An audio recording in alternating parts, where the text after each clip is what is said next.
வணக்கம். நீதியை நிலைநாட்டிய சிலம்பு நாடகம் 5ஆம் வகுப்பு ஊராட்சி ஒன்றிய தொடக்கப்பள்ளி டி. பூசாரிப்பட்டி மயம்பட்டி ஒன்றிய திருச்சி மாவட்டம்.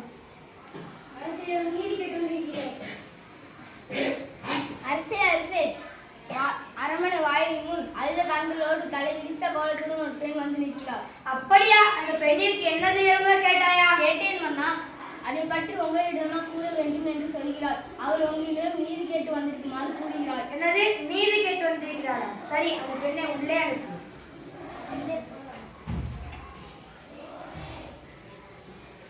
இளங்கோடி போன்ற பெண்ணே, அழுத கண்களோடு எம்மை காண வந்த காரணம் என்ன?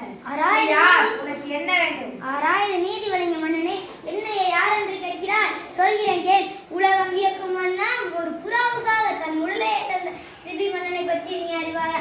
பார் போன்று பசுவை மக்கள் தெய்வ மனமனக அதன் கற்றை தேர்க்கால் இற்று கொன்றானே மன்னனின் சொல், அவனை பற்றியும் நீ அறிவாயா? பெண்ணே, நான் கேட்ட வினாவிற்கு நீ இன்னும் விடை கூறவில்லையே. அதை விட்டுவிட்டு வேற எதையோ கூறிக்கொண்டிருக்கிறாய். இழப்பின் அருமை தெரியாத மன்னனே, என் நிலை அறியாமல் தானே இப்படி பேசுகிறாய்? நான் இதுவரை கூறிய பெருமை மிக்க சோழ மன்னர்கள் வந்த புகார் எனது ஊர். அவ்வூரில் வழியில்லா சிறப்பினுடைய ஒரு மிக்க மாசாத்துவன் மகனாகிய கோவலன் என்பாடி மனைவி நான்.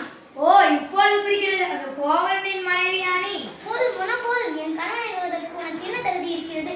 உள்வினை பயனால் உன் ஊருக்கு வந்து என் காட்சியிலமை விற்க வந்து என் கணவன் அநியாயமாக ஒன்று விட்டாயே, நீ செய்தது தகுமா? பெண்ணே, போதும் நிறுத்து. கல்வனை கொள்வது கொடுங்கோல் என்று அப்து ஏற்புடையதே. அப்து அறநெறியும் ஆகும். இதை அனைவருமே அறிவார்களே, உனக்கு தெரியாதா என்ன?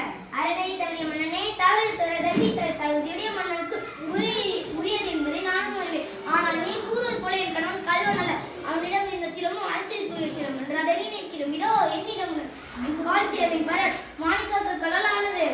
பெண்ணே, நீ கூறுவது உண்மையா? உண்மையாயின் அரசின் சிலம்பில் பலர்கள் முத்துக்களால் ஆனது. ஆண்டோர் நிறைந்த இந்த அமைதனிலே உண்மையை அனைவருக்கும் உணர்த்துகிறேன். யாரெங்கே கோவலனிடமிருந்து பெற்ற சிலம்பை கொண்டு வா.